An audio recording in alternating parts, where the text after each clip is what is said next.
No interior abafado de uma pequena cidade mineira, existe um poço cuja água secou há mais de 30 anos, mas que jamais deixou de atrair olhares desconfiados de quem passa por perto. Dizem que, ao cair da noite, uma sombra humana aparece no fundo seco, movendo-se como se estivesse flutuando, mesmo sem ter água para sustentá-la. O ar ali é tão frio que chega a cortar a pele, e quem se aproxima sente a respiração pesar, como se algo sugasse o ar ao redor para dentro daquele buraco escuro. Moradores antigos juram que ouviram choros vindos lá de dentro, não como lamento humano, mas como se muitas vozes tentassem gritar ao mesmo tempo, criando um som abafado, espesso, impossível de ignorar.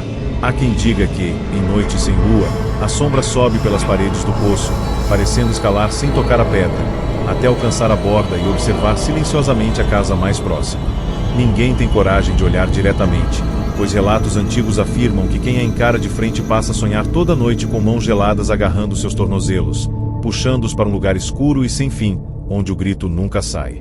A história ganhou força quando um grupo de adolescentes decidiu testar a coragem e passar a madrugada ao lado do poço, registrando tudo com seus celulares. No início, tudo parecia apenas um desafio inocente, com risadas nervosas e brincadeiras para amenizar o medo crescente.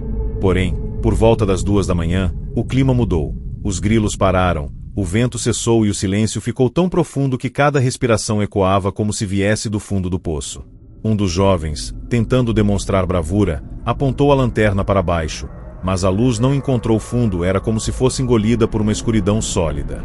Poucos segundos depois, a lanterna piscou, e uma silhueta apareceu, imóvel, olhando de volta para eles de um jeito que nenhum deles conseguiu descrever com clareza. A sombra parecia observar cada um individualmente, como se estivesse escolhendo quem chamar primeiro. O grupo correu desesperado, mas apenas 3 chegaram em casa sem parar. O quarto jovem ficou para trás, jurando que algo estava segurando sua perna. Quando finalmente conseguiu escapar, havia marcas profundas ao redor do tornozelo, como dedos pressionando com força desumana, deixando hematomas que levaram semanas para sumir. Depois desse episódio, ninguém mais ousou se aproximar do poço durante a noite, mas estranhamente, os moradores começaram a relatar uma presença diferente nos arredores. Pessoas afirmam ouvir passos lentos circulando suas casas, sempre após as 3 da manhã, acompanhados de respirações curtas e irregulares, como se alguém estivesse exausto ou ferido. O mais assustador é que as marcas de dedos que antes apareciam apenas no jovem envolvido no incidente começaram a surgir em portas, muros e janelas de várias residências. Outro detalhe perturbador é que cães da vizinhança passaram a latir desesperadamente sempre na direção do poço, mas nenhum deles ousa se aproximar mais que alguns metros. Uma moradora mais antiga contou que certa noite acordou com barulho de gotejamento, como se água estivesse pingando do teto, mas quando acendeu a luz encontrou pegadas molhadas entrando em seu quarto e parando ao lado da cama. As pegadas eram escuras, profundas, como se a pessoa que as deixou não apenas estivesse molhada, mas sim coberta por algo mais denso, algo que lembrava a terra encharcada misturada com sangue seco. O desespero maior surgiu quando os moradores perceberam que a sombra parecia aprender a se mover para além do poço. Relatos recentes indicam que sua presença é sentida até mesmo durante o dia, especialmente em dias nublados. Uma criança afirmou ter visto uma figura parada atrás do pai enquanto ele mexia em ferramentas no quintal. Quando olhou novamente, a sombra já não estava lá, mas o homem dizia sentir como se alguém tivesse tocado suas costas com mãos frias. A prefeitura tentou cercar o poço com tábuas e avisos de perigo, mas na manhã seguinte tudo estava destruído e espalhado pelo chão, como se algo tivesse arrancado cada pedaço com facilidade. E, no centro da área, havia marcas circulares que lembravam rastros de algo arrastado ao redor da borda, girando e girando como um predador impaciente esperando a próxima oportunidade. Quem mora ali evita sair após o pôr do sol, pois a sensação de ser observado é tão intensa que provoca enjoo, tremores e até desmaios em alguns casos, levando muitos a acreditar que quanto mais medo sentem, mais forte a criatura se torna. O ápice do pavor aconteceu quando um idoso desapareceu misteriosamente após dizer que ouvia chamamentos vindos do poço toda a noite. Ele relatava que a voz parecia ser de sua falecida esposa, pedindo ajuda em tom fraco, quase sumindo. A família tentou mantê-lo afastado, mas numa madrugada chuvosa ele saiu sozinho, deixando apenas a porta aberta e um silêncio profundo na casa. Horas depois, encontraram suas sandálias ao lado da borda do poço, perfeitamente alinhadas, como se ele tivesse tirado calmamente antes de descer. O mais perturbador é que não havia sinais de queda brusca, apenas um caminho de marcas deslizando para dentro do buraco e, no fundo, nada além do mesmo breu impenetrável.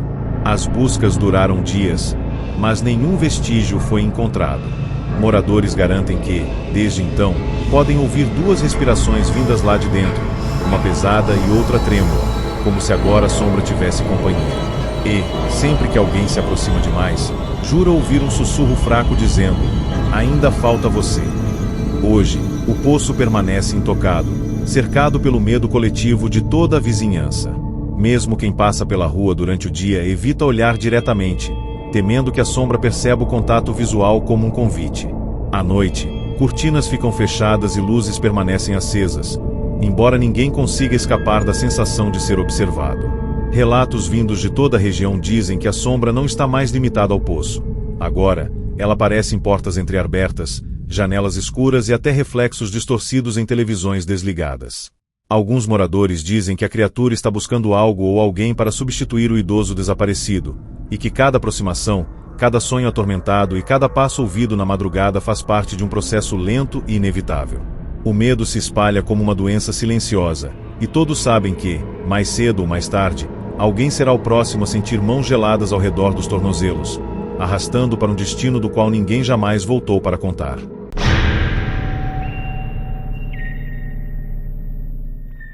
Há uma estrada escondida no interior do Paraná que aparece apenas para alguns motoristas, sempre durante a madrugada, quando o nevoeiro cobre tudo como um véu espesso que parece ter vida própria.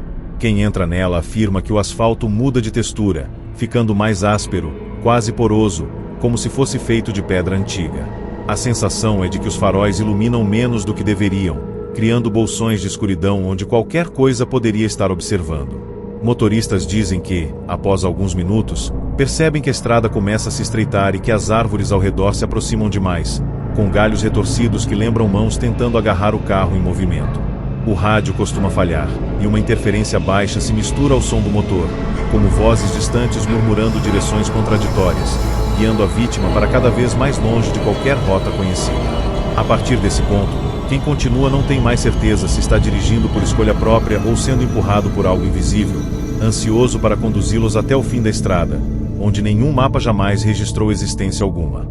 Relatos mais antigos contam que essa estrada só surgiu depois do desaparecimento de um ônibus escolar que transportava crianças de uma comunidade rural. O veículo nunca foi encontrado, e moradores juram que, em noites de garoa fina, é possível ouvir risadas infantis vindas da mata enquanto se passa perto da região.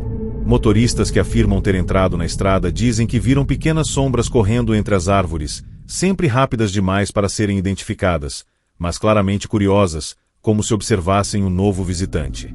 Uma motorista contou que viu, pelo retrovisor, o reflexo de um rosto infantil no banco de trás, completamente pálido, com olhos muito escuros, quase líquidos, encarando-a sem piscar. O pânico foi tão intenso que ela quase perdeu o controle do carro, mas ao olhar diretamente para trás não havia ninguém, apenas o cheiro forte de terra molhada e um pingar constante, como se alguém tivesse entrado encharcado. Outro motorista relatou ouvir batidas rítmicas no teto, como mãos pequenas tocando de forma impaciente, seguidas por risadinhas abafadas que pareciam se deslocar ao redor do veículo, circulando como predadores curiosos. O mais estranho é que todos os sobreviventes descrevem o mesmo momento. A estrada, de repente, deixa de seguir em linha reta e passa a fazer curvas impossíveis, estreitas e inclinadas, como se o próprio chão estivesse se contorcendo. As árvores parecem se mover, rearranjando-se para impedir qualquer tentativa de retorno. A sensação é de estar dirigindo dentro de um corredor vivo, que pulsa e respira em intervalos regulares. Motoristas garantem que começam a sentir uma pressão na cabeça, como se alguma força tentasse empurrar seus pensamentos para longe, substituindo-os por lembranças estranhas, de lugares onde nunca estiveram. Alguns dizem que a estrada lhes mostra fragmentos do ônibus desaparecido, bancos quebrados, mochilas rasgadas e marcas de arranhões ao longo da lataria, como se algo tivesse tentado entrar ou sair desesperadamente. Outros afirmam ver luzes no horizonte, mas ao se aproximarem percebem que não são faróis, e sim olhos, dezenas deles brilhando no escuro, observando tudo com uma atenção inquietante. Um caminhoneiro foi o que trouxe o relato mais perturbador. Ele disse que, após horas tentando sair daquela estrada, percebeu que o asfalto simplesmente terminava, dando lugar a um terreno de terra batida coberto de marcas pequenas, como pegadas infantis misturadas a arranhões profundos. No centro dessa clareira havia um balanço enferrujado pendurado em uma árvore retorcida, balançando sozinho apesar da ausência total de vento. O caminhoneiro afirma que ouviu crianças chamando seu nome, usando a voz exata de sua filha que havia falecido anos antes. Ele sentiu a presença de algo se aproximando, primeiro caminhando e depois correndo, até que pequenos dedos frios tocaram sua nuca, puxando-o suavemente, como se quisessem guiá-lo até o balanço. Desesperado, ele entrou no caminhão, mas o motor não funcionava. O balanço parou de balançar. A floresta silenciou. E um coro de respirações infantis cercou o veículo, como se dezenas de pequenos rostos estivessem encostados nos vidros, observando de perto, aguardando que ele desse o primeiro passo fora da cabine. Segundo ele, a saída só aconteceu quando decidiu fechar os olhos e acelerar mesmo sem ver nada à frente. O caminhão avançou às cegas, sacudindo violentamente, como se atropelasse algo que tentava impedir sua fuga. Por longos segundos, tudo pareceu ser arrastado ao redor do veículo. Dedos raspando nas portas, risadas que se tornavam gritos, batidas que ecoavam como pedradas atiradas com força sobrenatural. Quando finalmente abriu os olhos, a estrada havia desaparecido por completo, dando lugar à via principal pela qual ele trafegava horas antes. O relógio, porém, indicava que haviam passado apenas 5 minutos desde que ele entrou na estrada, mesmo que para ele parecesse ter ficado preso por mais de uma noite inteira.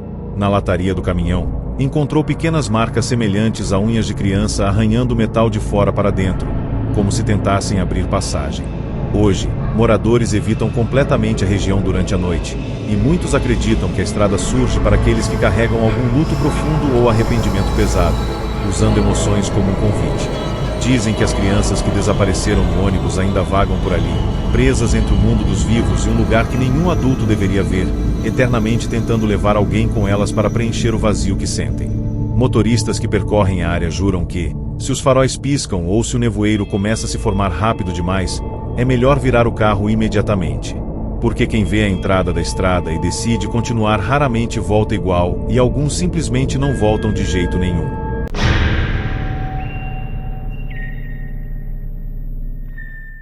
O antigo prédio residencial no centro de Recife sempre foi alvo de boatos, mas nada se comparava ao terror envolvendo o quarto 14, um dos poucos apartamentos que permanecia trancado há décadas. Moradores afirmam que, todas as noites, exatamente às 2h17, ouvem passos pequenos correndo pelo corredor, como se uma criança descalça estivesse indo de porta em porta. O problema é que não há crianças morando naquele andar. Os passos sempre param em frente ao quarto 14, onde um leve arranhar surge do lado de dentro, seguido por batidas fracas, como se alguém pedisse para sair.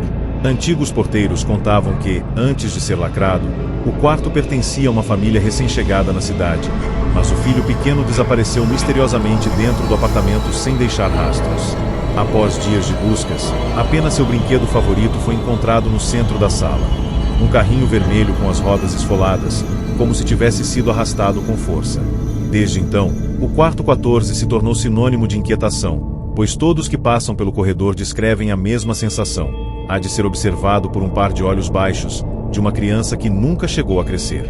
A inquietação aumentou quando uma moradora nova, desacreditando das histórias, decidiu gravar o corredor durante a madrugada. Ajustou o celular apontado para a porta do quarto 14 e deixou filmando enquanto dormia. Ao revisar o vídeo, percebeu que, por volta das 2h17, a câmera tremeu brevemente e perdeu o foco. Em seguida, uma pequena sombra passou correndo na frente da lente, baixa demais para ser adulta e rápida demais para ser qualquer pessoa real. A mulher contou que, naquele exato momento, ouviu algo cair na sala ao verificar. Encontrou um dos brinquedos de sua sobrinha no chão, mesmo tendo certeza de que estava guardado. O mais perturbador no vídeo, porém, não foi a sombra. Aos 17 segundos, após a sombra desaparecer, uma mão infantil apareceu deslizando pelo canto da porta do quarto 14, arranhando a madeira com unhas curtas e sujas. Quando ela levou esse conteúdo aos vizinhos, muitos se recusaram a continuar assistindo, afirmando já ter ouvido aquele arranhar durante anos, mas nunca imaginado que algo realmente tentasse abrir a porta. Os relatos ficaram ainda piores quando um eletricista foi chamado para verificar a fiação do corredor. Ele disse que, ao abrir o quadro de energia próximo ao quarto 14, sentiu um vento gelado, algo impossível, já que o espaço era completamente fechado. Enquanto trabalhava, escutou alguém chamando por ajuda, usando voz de criança, baixa e arrastada, como se estivesse enfraquecida. "Moço, me ajuda", dizia a voz, vindo de trás da porta lacrada. O eletricista, acreditando ser algum tipo de pegadinha, agachou-se para olhar pela fresta inferior, mas viu apenas escuridão completa, não o tipo de escuridão comum, mas um breu espesso, onde até a luz da lanterna parecia se dissolver. Antes que pudesse se afastar, algo bateu com força do outro lado da porta, fazendo o chão vibrar como se algo estivesse tentando arrombar por dentro. O homem largou as ferramentas, saiu correndo pelo corredor e recusou-se a voltar ao condomínio, dizendo que a voz não era humana, era uma imitação imperfeita, como se algo tentasse soar como uma criança, mas não soubesse exatamente como. Com o medo crescente, os moradores pediram que a administração fizesse uma vistoria oficial no quarto 14. 2 funcionários e o síndico foram até lá durante o dia, removendo o lacre enferrujado que resistia mais do que deveria.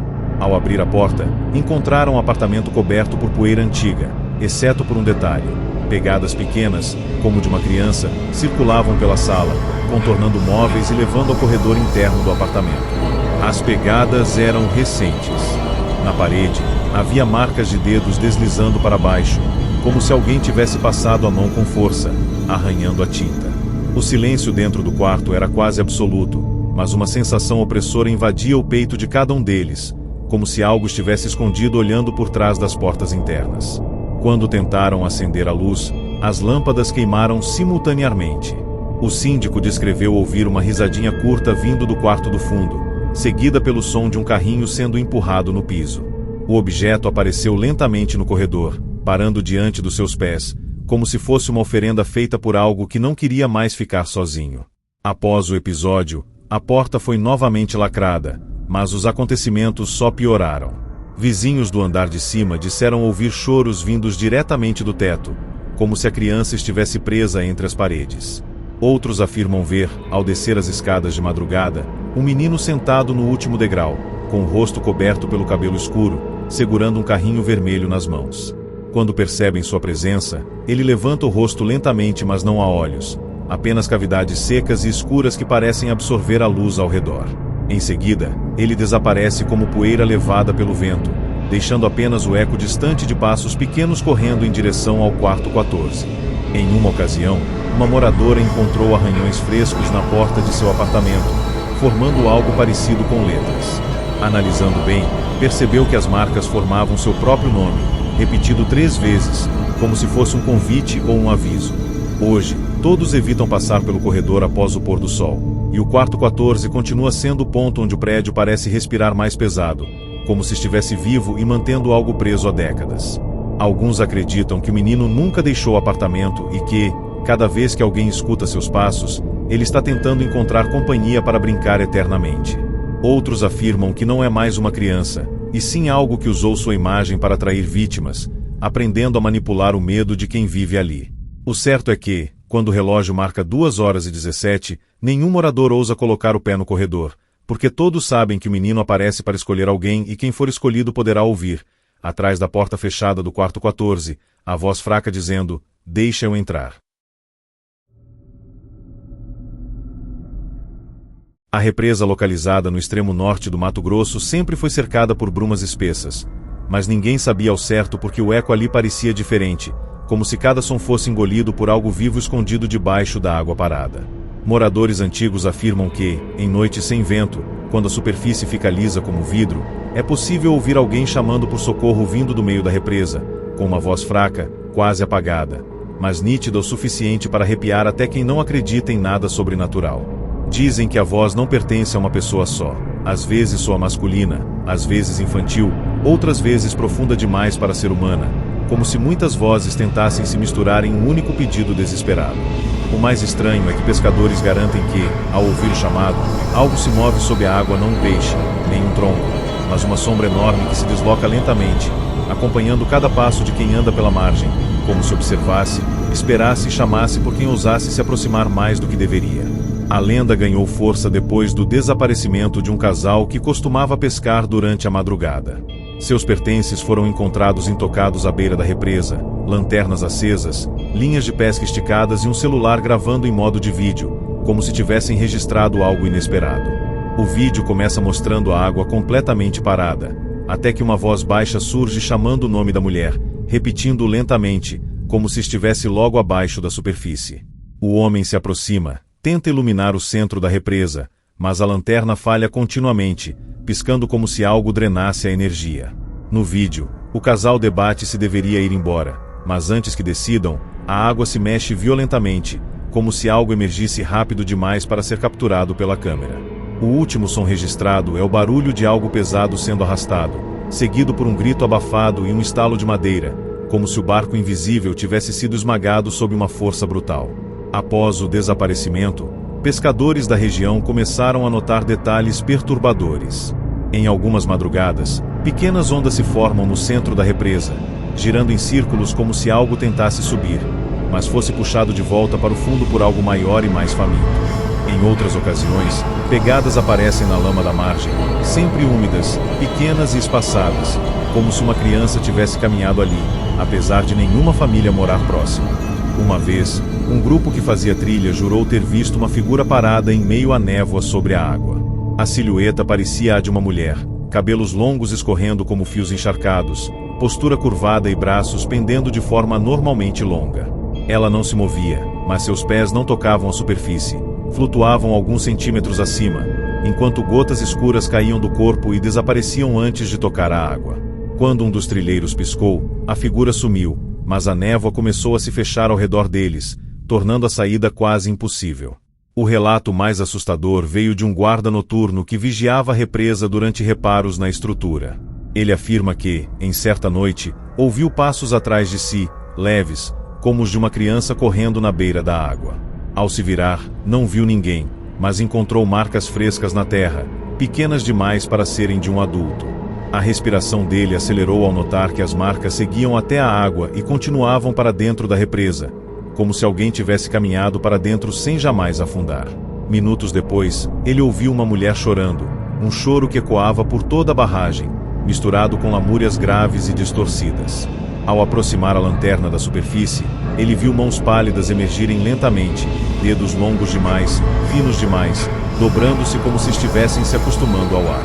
A água então se abriu levemente, e algo como o rosto tentou emergir, mas era composto de muitos rostos sobrepostos, olhos infantis, bocas adultas, expressões congeladas em um silêncio eterno que parecia implorar pela chance de respirar novamente. Depois daquela noite, o guarda abandonou o emprego, mas não antes de alertar todos sobre a presença de algo que ele descreveu como um conjunto de almas afogadas que aprenderam a chamar pelo nome de quem ouvem na superfície. Ele assegurou que, sempre que a represa fica silenciosa demais, isso significa que algo está observando atentamente quem se aproxima. A água começa a espelhar o céu de forma perfeita, sem ondulações, como se estivesse esperando um corpo cair para quebrar a calma artificial. E quem ouve a voz chamando sabe que não deve responder, pois muitos acreditam que, ao responder, o nome da pessoa se mistura ao eco da represa e ela passa a ser desejada pelo que vive lá embaixo. Moradores juram que a represa se alimenta de nomes, lembranças e medos, atraindo pessoas que carregam tristeza profunda ou solidão intensa, usando suas emoções como um convite irresistível. Hoje, o local permanece interditado, mas isso não impede que curiosos tentem se aventurar durante a madrugada. Muitos voltam relatando pesadelos nos dias seguintes, sempre iguais. Caminham pela margem e veem seus próprios reflexos chamando por eles com a boca movendo-se em atraso, formando palavras que não deveriam existir. Outros dizem acordar com a sensação de mãos molhadas segurando seus tornozelos, como se alguém tentasse arrastá-los para dentro da cama. A verdade é que ninguém sabe quantas almas a represa já engoliu, nem se algum dia ela ficará satisfeita. O único consenso é que, quando o silêncio fica profundo demais e uma voz sussurra no vento chamando seu nome, é preciso correr porque quem olha para a água durante esse chamado pode se tornar apenas mais um rosto perdido na superfície, esperando para puxar alguém no próximo amanhecer.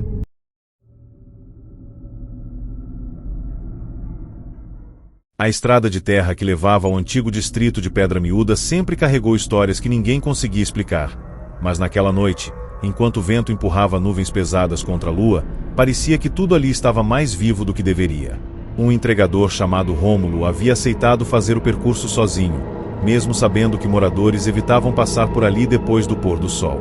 Ele acreditava que todas aquelas histórias de vozes que chamam pelo nome eram exageros de gente assustada, mas quando estacionou sua moto ao lado da velha ponte de madeira, sentiu o silêncio crescer como se algo estivesse observando cada passo que dava. O ar parecia pesado, a respiração saía lenta, e o farol da moto piscava como se estivesse lutando para permanecer aceso. Rômulo caminhou até o portão da casa do cliente e bateu, mas ninguém respondeu, e foi aí que ouviu a primeira voz surgindo atrás dele, sussurrando seu nome com uma clareza impossível de ignorar, tão próxima que lhe arrepiou o corpo inteiro. Rômulo girou o corpo rapidamente, mas não encontrou ninguém, apenas a trilha vazia que vinha da estrada, iluminada por um brilho fraco e intermitente da moto. A voz voltou a chamá-lo, agora mais distante, arrastada, como se alguém falasse com a boca cheia de terra. Ele tentou ignorar, respirou fundo e bateu novamente a porta, mas a madeira abriu sozinha, rangendo de um jeito que parecia quase intencional. No interior da casa, a escuridão era tão profunda que parecia absorver a pouca luz que entrava. Ele chamou pelo nome da moradora registrado no aplicativo, mas só recebeu silêncio como resposta. Foi quando a porta se fechou atrás dele com um impacto seco que ecoou pelas paredes. Rômulo correu até ela, mas a maçaneta não girava. Era como se estivesse derretida na própria estrutura. O sussurro voltou, agora vindo de dentro da casa, repetindo seu nome cada vez mais rápido, como se várias vozes estivessem tentando imitá-lo ao mesmo tempo. Ele ergueu o celular na tentativa de iluminar o ambiente, mas a tela piscou e travou num brilho estranho, congelando no horário como se o tempo tivesse parado naquele minuto. Enquanto tentava reiniciá-lo, um som de passos ecoou pelo corredor à esquerda, acompanhados de uma respiração pesada, quase animal. O entregador recuou devagar, buscando um ponto onde pudesse enxergar qualquer movimento, mas a casa parecia viva, mudando sua disposição a cada segundo. As sombras se alongavam contra a luz fraca e formavam contornos que lembravam braços estendidos, tentando alcançá-lo. Um baque ecoou vindo do andar de cima, como se algo tivesse caído ou sido derrubado com força demais. Rômulo pensou em gritar por ajuda, mas sentiu que qualquer som que produzisse apenas atrairia aquilo que o observava. Então, a voz voltou, porém dessa vez era sua própria voz chamando por ele, repetindo seu nome com a mesma entonação que tinha quando atendia clientes. Desesperado, ele avançou pelo corredor tentando encontrar uma janela que pudesse quebrar, mas, ao passar por um espelho antigo pendurado na parede, viu seu reflexo mover-se com atraso e sorrindo, mesmo que sua boca estivesse completamente imóvel. O reflexo começou a correr em sua direção, como se fosse atravessar o vidro, e Rômulo derrubou o espelho no chão, que se estilhaçou em centenas de fragmentos espalhados pelo piso.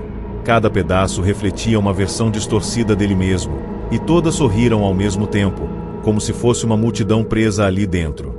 A casa estremeceu e as luzes invisíveis pulsaram num ritmo semelhante ao de um coração apavorado.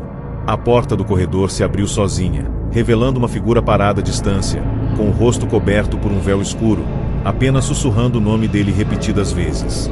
Seus pés não tocavam o chão, e o véu parecia se mover como se respirasse. Rômulo recuou até sentir suas costas pressionarem a parede fria, tentando convencer-se de que aquilo era apenas algum tipo de alucinação causada pelo cansaço. Mas a figura avançou lentamente, e conforme se aproximava, o ambiente começou a encolher, estreitando o corredor como se estivesse sendo engolido por ele próprio. O som da moto lá fora começou a roncar sozinha, como se estivesse acelerando sem ninguém por perto, e o farol projetava sombras pela janela que não correspondiam ao que realmente estava ali dentro. A figura ergueu a mão e apontou diretamente para ele, e a voz deixou de sussurrar. Agora chamava seu nome com força, como um comando. Rômulo tentou correr, mas o chão se moveu sob seus pés, inclinando-se como se estivesse sobre um barco prestes a virar. Então, da escuridão atrás da figura, dezenas de mãos finas surgiram, todas esticadas na direção dele. Num último impulso de desespero, ele conseguiu alcançar uma janela lateral e arremessou o corpo contra o vidro, que se quebrou com um estalo agudo. Caiu do lado de fora, rolando pela terra úmida, e correu em direção à moto sem olhar para trás. O motor finalmente respondeu ao toque, e ele acelerou pela estrada com as mãos tremendo, ouvindo ao fundo as vozes o chamando até desaparecerem no vento. Rômulo só conseguiu parar quando viu o primeiro posto de gasolina aberto, onde caiu no chão chorando e incapaz de explicar o que havia acontecido. Dias depois, tentou retornar ao local para recuperar a caixa térmica que havia deixado para trás, mas descobriu que a casa não existia mais no lugar, havia apenas ruínas cobertas pela mata e uma placa quebrada avisando que a ponte estava interditada há anos. Desde então, sempre que alguém menciona a Pedra Miúda, ele desvia o olhar, porque ainda jura ouvir, nas madrugadas silenciosas, seu próprio nome sendo chamado por vozes que não deveriam existir.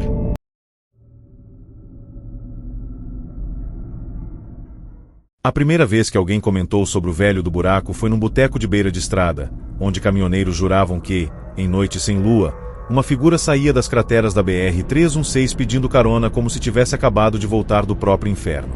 Jonas, motorista experiente e acostumado a trafegar por aquelas regiões isoladas, nunca acreditou em nenhuma dessas histórias, até que, numa madrugada abafada, enquanto o rádio chiava entre estações mortas, ele viu algo se mexendo bem no meio da pista. Reduziu a velocidade, achando que fosse um animal ferido, mas conforme o farol iluminou o asfalto irregular, percebeu uma abertura profunda, como se a estrada tivesse sido arrancada por dentro, e de dentro daquele buraco, uma mão envelhecida surgia, apoiando-se na borda para erguer um corpo magro, coberto de lama escura. A figura levantou devagar, a cabeça pendendo para o lado, os olhos completamente brancos, sem distinguir direção. E antes que Jonas pudesse reagir, ela virou o rosto para ele com uma lentidão antinatural, como se o pescoço estivesse quebrado. Jonas freou tão bruscamente que a carreta tremeu inteira, e por um segundo ele pensou em dar ré e sumir dali imediatamente. Porém, algo no movimento daquela entidade o deixou imóvel, como se sua mente estivesse presa numa névoa pesada. O velho começou a caminhar na direção do caminhão, cada passo fazendo sons de ossos se arrastando, e o asfalto ao redor do buraco parecia pulsar, expandindo e retraindo como se aquela cratera fosse a boca de algo vivo. Jonas finalmente conseguiu mover a mão e travou as portas, mas quando olhou novamente, o velho já estava encostado na janela, o rosto quase colado no vidro, mesmo que segundos antes estivesse a vários metros de distância. Em vez de tentar abrir a porta, ele simplesmente inclinou a cabeça com violência contra o vidro, deixando um rastro de lama e sangue seco. O impacto não fez o caminhão tremer, fez o ar tremer. O rádio travou num ruído grave que parecia um grito subterrâneo, repetido como um eco vindo das entranhas da estrada. Desesperado, Jonas engatou a marcha e acelerou, mas não conseguiu sair do lugar. O caminhão rugia, o motor gritava como se estivesse preso em algum tipo de lama invisível.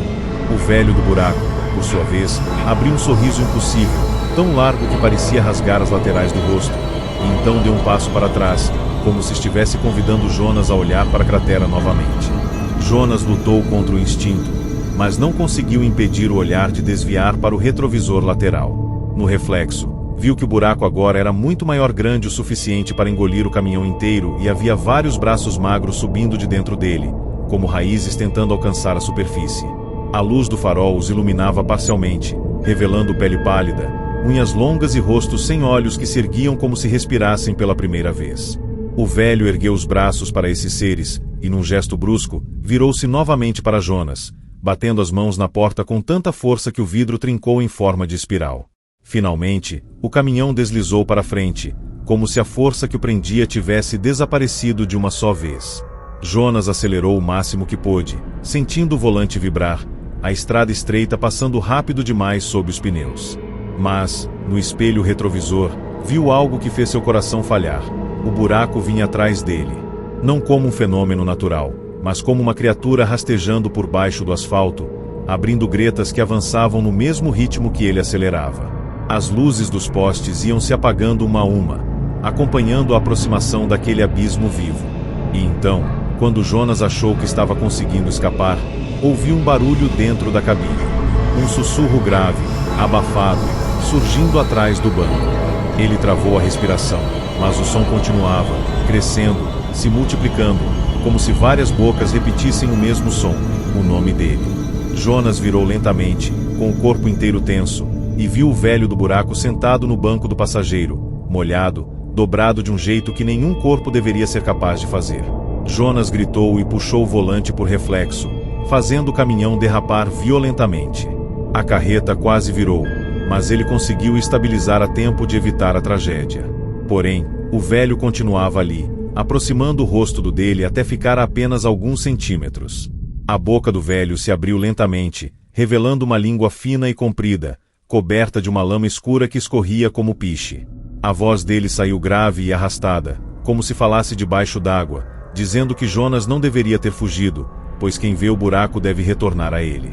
Jonas tentou abrir a porta para se jogar para fora, mas o caminhão acelerou por conta própria, muito além do limite que ele jamais ousaria alcançar. O velocímetro passava dos 140 quando todas as luzes internas apagaram de uma vez, deixando tudo completamente escuro. E na escuridão, Jonas sentiu dedos frios segurando seu ombro e puxando para trás, como se o estivessem arrastando para outra dimensão. Quando o caminhão foi encontrado, horas depois, estava parado no acostamento, o motor ainda quente e funcionando, mas Jonas havia desaparecido completamente. Não havia sinais de luta, nem marcas de freio, nada que indicasse o que acontecerá. Apenas o detalhe que todos os policiais comentaram depois. No centro da pista, justamente alguns metros atrás do caminhão, havia um buraco enorme que ninguém tinha visto antes, profundo o suficiente para parecer não ter fundo.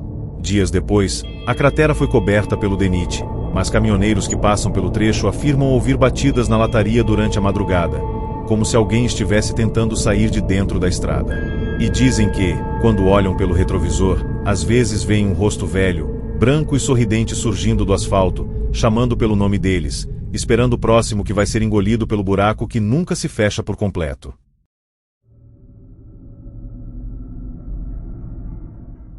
A região de Mata Branca sempre foi cercada por relatos estranhos, mas nenhum era tão temido quanto o da mulher da estrada. Viajantes afirmavam que, em noites de neblina densa, uma figura feminina surgia no meio do caminho, pedindo ajuda com uma voz baixa, abafada, quase infantil. Marcelo, motorista de aplicativo, não acreditava nesses relatos, até que numa madrugada chuvosa, voltando de uma corrida longa, viu uma silhueta surgir na frente do carro. Ele freou bruscamente, o cinto puxou para trás e o coração disparou ao perceber uma mulher parada sob a chuva, com um vestido branco totalmente encharcado, o rosto coberto pelos cabelos e os braços estendidos na direção dele. Mesmo assustado, Marcelo baixou o vidro apenas alguns centímetros e perguntou se ela precisava de ajuda. A resposta veio numa voz trêmula: "Me leva para casa, eles não me deixaram voltar." A forma como ela pronunciou as palavras fez um arrepio correr por toda a espinha dele, mas antes que pudesse decidir fugir, a mulher abriu a porta e sentou-se no banco traseiro sem pedir permissão. Marcelo engoliu seco, sentindo o ar dentro do carro ficar pesado, úmido, como se a chuva tivesse atravessado as portas. Ele perguntou para onde deveria ir e a mulher, ainda com o rosto oculto pelos cabelos grudados, levantou uma das mãos e apontou vagamente para frente. Sem outra opção, ele começou a dirigir com cautela, observando pelo retrovisor a figura imóvel no banco de trás. A cada quilômetro, a neblina aumentava, engolindo a estrada e apagando as árvores como sombras sendo dissolvidas. O rádio começou a chiar, misturando estática com murmúrios que não pertenciam a nenhuma estação. Marcelo tentou puxar conversa, mas a voz dela vinha em sussurros que pareciam pertencer a mais de uma pessoa. "Eles me chamam, mas eu não quero voltar." Foi a única frase que conseguiu entender, antes de perceber que a temperatura dentro do carro havia caído tão rápido que seu próprio fôlego formava vapor. Ele olhou para o retrovisor de novo, mas dessa vez a mulher estava encarando diretamente para ele, mesmo que sua cabeça não tivesse se movido. A sensação de pânico começou a crescer quando Marcelo percebeu algo ainda mais estranho. O GPS mostrava que ele estava dirigindo em círculos, mesmo seguindo em linha reta. A mesma curva surgia repetidas vezes. A mesma árvore retorcida passava pelo vidro como se estivesse presa num loop. Ele perguntou à passageira se ela sabia o caminho, mas ela apenas inclinou a cabeça lentamente, o som do movimento lembrando ossos estalando, e disse: "Está chegando." A voz era diferente agora, mais profunda, mais arrastada. Marcelo tentou encontrar uma área iluminada, mas a estrada parecia infinitamente escura. A cada minuto, a neblina engolia mais do horizonte, e os postes deixavam de existir, como se estivessem sendo apagados um por um. O retrovisor começou a tremer, mesmo sem ele tocá-lo, como se alguém tentasse puxá-lo de dentro. Os vidros laterais embaçaram por completo, exceto pelo ponto onde a mão da mulher tocava, deixando marcas longas, como garras molhadas escorrendo pela superfície. Do nada, a mulher pediu para parar o carro. Não foi um pedido, foi uma ordem. Marcelo obedeceu, pois sentiu que algo dentro dele o impedia de recusar. Ao frear, Percebeu que estava diante de um portal improvisado por árvores enormes que se curvavam formando um arco natural, mas completamente escuro, como se a luz não tivesse permissão para entrar ali. A mulher abriu a porta devagar e saiu cambaleando, ainda sem mostrar o rosto. Antes de desaparecer na escuridão entre as árvores, virou-se para ele pela primeira vez. Os cabelos se afastaram sozinhos, revelando um rosto completamente pálido, sem olhos, apenas cavidades profundas e escuras que pareciam absorver o pouco de luz do carro. A boca era larga demais para ser humana, e quando ela sorriu, Marcelo ouviu vozes dentro da própria cabeça, repetindo o nome dele numa cadência acelerada. A mulher apontou para a floresta, indicando que ele deveria seguir atrás dela. A porta do carro bateu sozinha, e o motor desligou imediatamente, como se tivesse sido sufocado. Marcelo tentou ligar o carro várias vezes, mas o painel piscava símbolos estranhos, como se estivesse sendo invadido por alguma interferência que não vinha deste mundo. O rádio ligou por conta própria, transmitindo sussurros que pareciam de crianças chorando e a repetição constante de volte, volte, volte. Ele decidiu fugir, mas quando tentou abrir a porta, percebeu que ela não se mexia. Nem a dele, nem as outras. Era como se o veículo tivesse sido selado por alguma força invisível. As luzes começaram a piscar, iluminando brevemente a estrada, e foi nesse instante que Marcelo viu várias silhuetas se aproximando do carro. Eram magras, arqueadas, andando de forma desengonçada, com movimentos erráticos, como se tivessem acabado de aprender a usar o próprio corpo. Cada uma delas tinha o mesmo rosto sem olhos da mulher da estrada. A neblina cresceu ao redor, cobrindo o carro como uma manta viva, enquanto dezenas de mãos começavam a bater no vidro, marcando lataria e deixando arranhões fundos. Quando o sol finalmente surgiu, horas depois, patrulheiros encontraram o carro de Marcelo parado na beira da estrada, com as portas destravadas e o motor funcionando em marcha lenta. Não havia sinais de violência, mas o interior estava completamente embaçado, como se várias pessoas tivessem respirado ali dentro por muito tempo. Marcelo, no entanto, jamais foi encontrado. Apenas seu celular estava no banco do motorista, gravando um áudio de mais de 1 hora repleto de sussurros impossíveis. Moradores da região dizem que, desde aquela madrugada, a neblina em Mata Branca parece mais densa do que nunca e, às vezes, quem passa por lá jura ver uma mulher de vestido branco pedindo carona, com o rosto escondido e gotas de chuva pingando do vazio onde deveriam estar os olhos. Alguns afirmam que, ao negar ajuda, escutam batidas no porta-malas por vários quilômetros. E todos que ouviram essas histórias sabem, quem encontra a mulher da estrada nunca viaja sozinho de volta.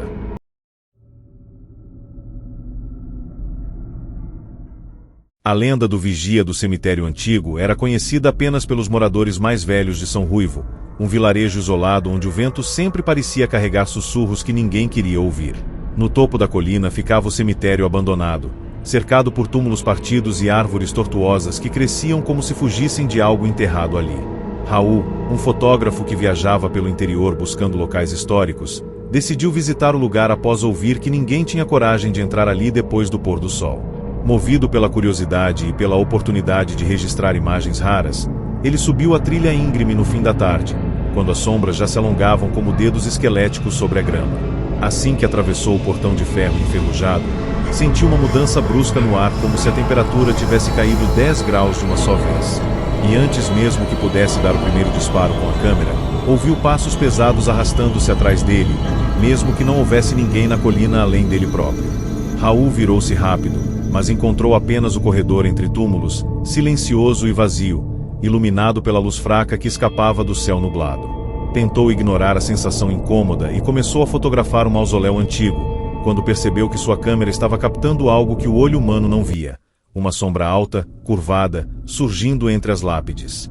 A figura apareceu primeiro desfocada no visor, mas se aproximava a cada foto, como se estivesse andando ao ritmo dos disparos. Raul limpou o visor, achando que fosse falha técnica, mas quando olhou diretamente para o corredor, nada estava lá. A sombra só existia na câmera. Ao dar um passo para trás, sentiu o impacto de algo batendo de leve em seu ombro, como uma mão pesada. O susto fez seu corpo congelar por alguns segundos. O vento parou por completo, e o silêncio se tornou tão absoluto que ele podia ouvir a própria respiração acelerada ecoando entre as lápides antigas.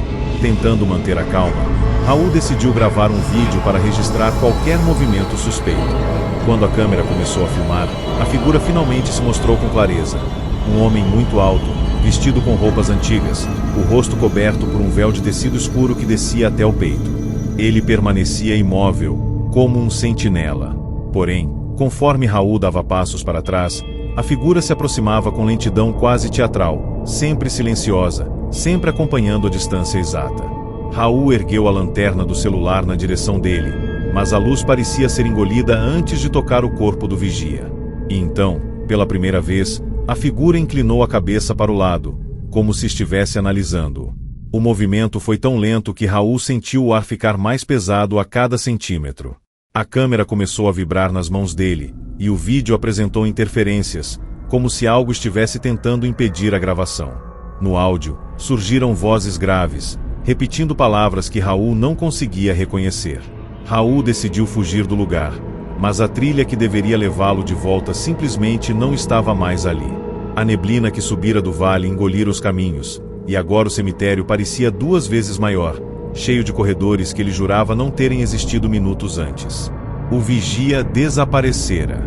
Pelo menos era o que acreditava, até ouvir o som de algo muito pesado respirando atrás de uma árvore retorcida.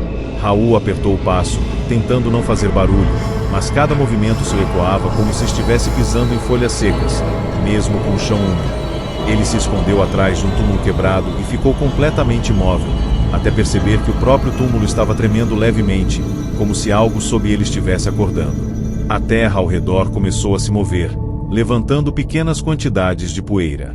Foi nesse momento que o vigia reapareceu, desta vez muito mais perto.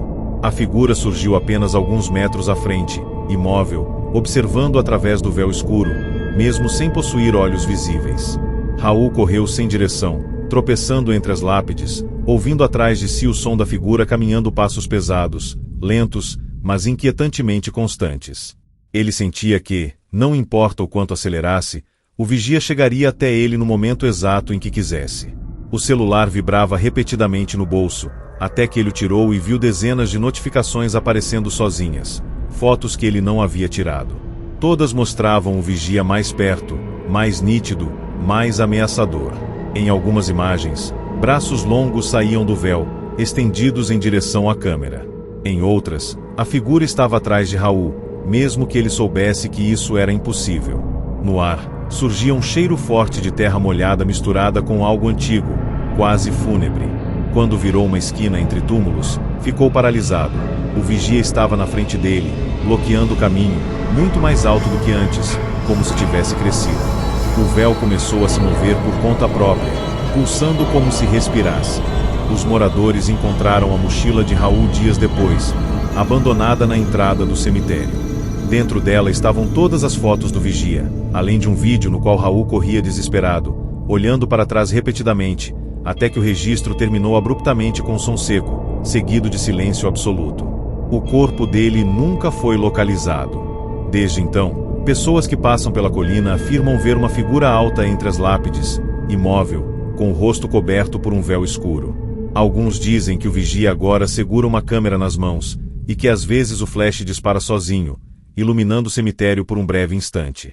Moradores evitam subir a colina à noite, porque todos sabem que o vigia do cemitério antigo não apenas guarda o lugar, ele coleta quem ousa perturbar seu domínio, para que nunca mais encontrem o caminho de volta.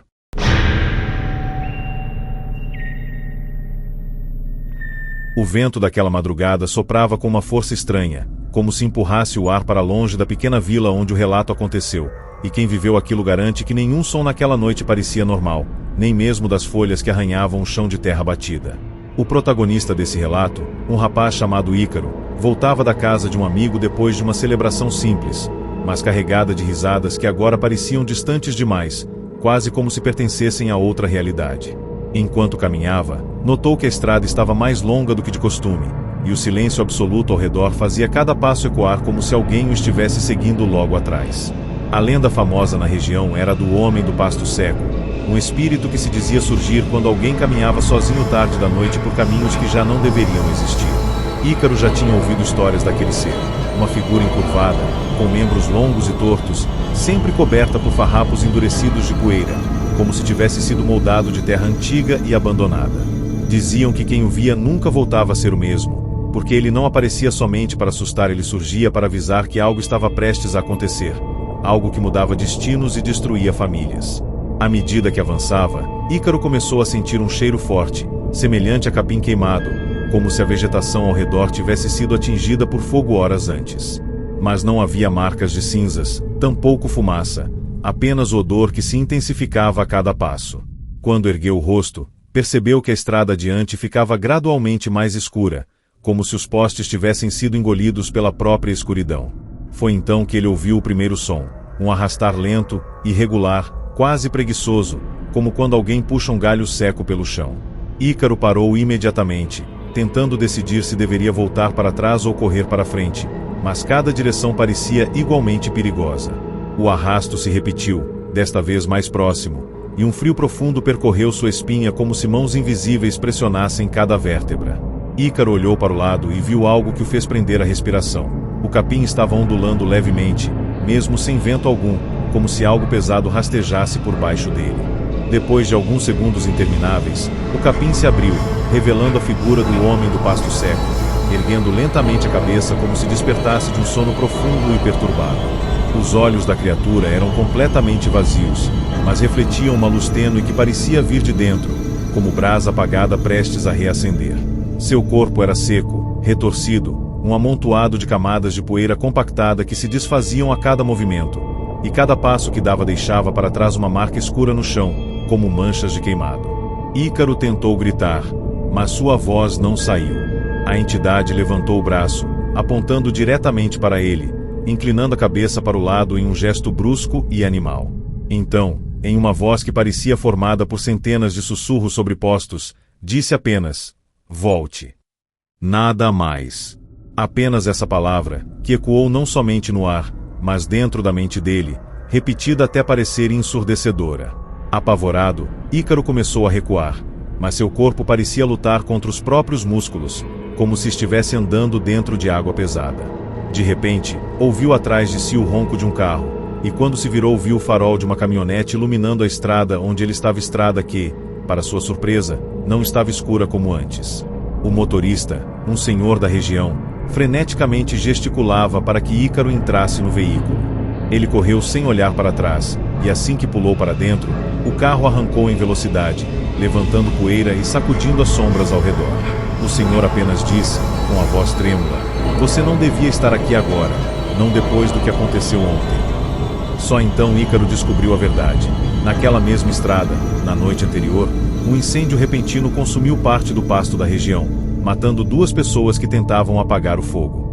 O povo dizia que o espírito do homem do pasto seco aparecia sempre que alguém caminhava sobre terras que haviam conhecido morte recente, uma espécie de guardião ou presságio sombrio que avisava quem estivesse prestes a cruzar um limite perigoso.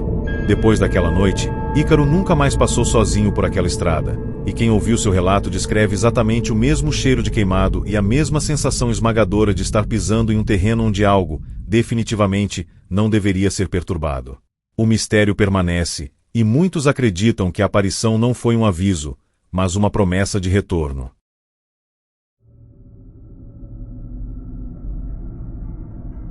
Na última história desta coletânea, o relato veio de uma enfermeira chamada Viviane, que trabalhava no interior do Mato Grosso, em um pequeno hospital cercado por fazendas afastadas e longas extensões de mata densa que pareciam sempre esconder algo observando entre as sombras.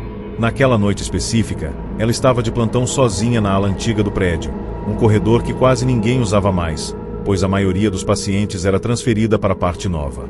O ambiente tinha cheiro de mofo, as lâmpadas piscavam como se resistissem ao próprio tempo e o silêncio era tão profundo que tornava qualquer pequeno ruído um estrondo assustador. Era um pouco mais de 2 da manhã quando a campainha do corredor tocou, o som metálico ecoando como um chamado vindo de uma época esquecida, fazendo com que Viviane congelasse no meio da sala de repouso antes de tomar coragem para caminhar até lá. A ala antiga estava completamente vazia, e isso era garantido, pois ela mesma havia conferido as salas algumas horas antes.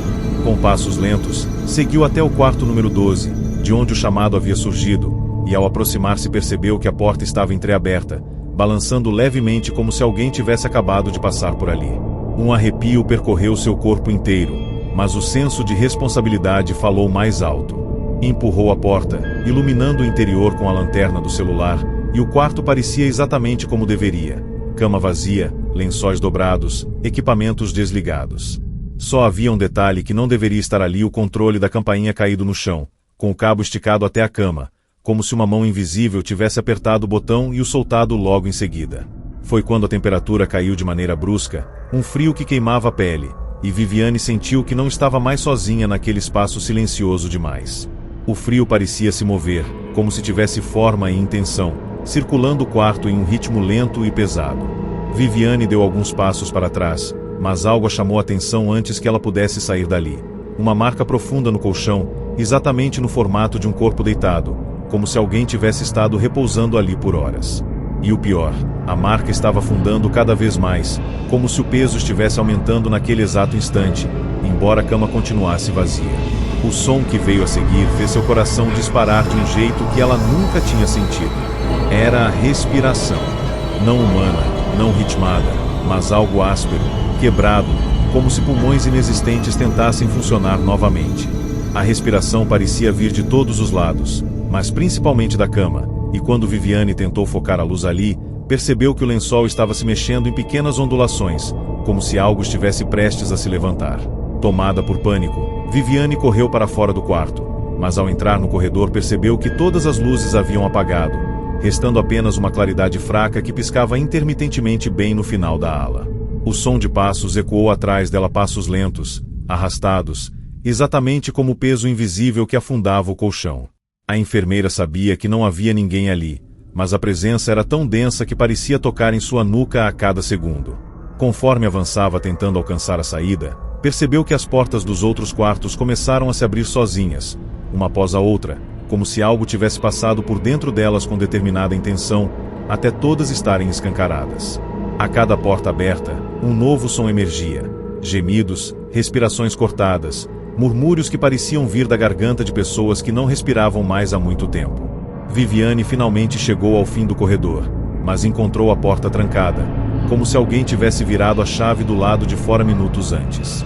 O terror apertou seu peito quando percebeu a sombra que se aproximava lentamente, projetada na parede com uma forma completamente distorcida. Era longa, como se o corpo fosse esticado, e a cabeça parecia inclinada em um ângulo impossível. A sombra parou a poucos metros dela, e naquele momento o ar ficou tão pesado que respirar virou um desafio. A voz que ecoou logo em seguida não parecia pertencente a uma única entidade, mas a várias, todas falando ao mesmo tempo, sussurrando o nome dela com uma clareza perturbadora. Viviane, repetiam, como se a chamassem para dentro da escuridão que parecia engolir tudo naquela ala abandonada. Quando as luzes finalmente voltaram, a porta destravou sozinha, e Viviane caiu para fora da ala, desesperada, ofegante e coberta de um frio que parecia ter se infiltrado nos ossos. Ela nunca mais entrou naquele corredor e pediu transferência no dia seguinte, mas relatou tudo o que viu antes de ir embora. A diretoria revelou um detalhe que ela desconhecia. O quarto 12 havia sido cenário de várias mortes nas décadas passadas, incluindo pacientes que faleceram sozinhos, sem assistência, chamando por ajuda que nunca veio. Desde então, a ala antiga era conhecida entre alguns funcionários como Corredor dos Esquecidos, onde o eco da solidão permanecia preso como cicatriz do prédio. O relato de Viviane é considerado o mais perturbador entre todos, e muitos acreditam que o que ela viu não foi assombração, mas um lembrete de que certas presenças jamais abandonam os lugares onde sofreram pela última vez. A 11ª história vem de um rapaz chamado Rodrigo, que cresceu no interior de Minas Gerais ouvindo relatos sobre uma entidade conhecida como a Mulher do Brejo, uma figura que, segundo os mais velhos, aparecia apenas quando alguém atravessava a Ponte Velha depois da meia-noite. Rodrigo nunca deu ouvidos a essas histórias, até a noite em que resolveu atravessar o brejo para cortar caminho depois de um jantar na casa de um amigo. A ponte era estreita, feita de madeira antiga que rangia a cada passo, e a neblina densa escondia quase tudo ao redor, dando a sensação de que a água turva observava cada movimento.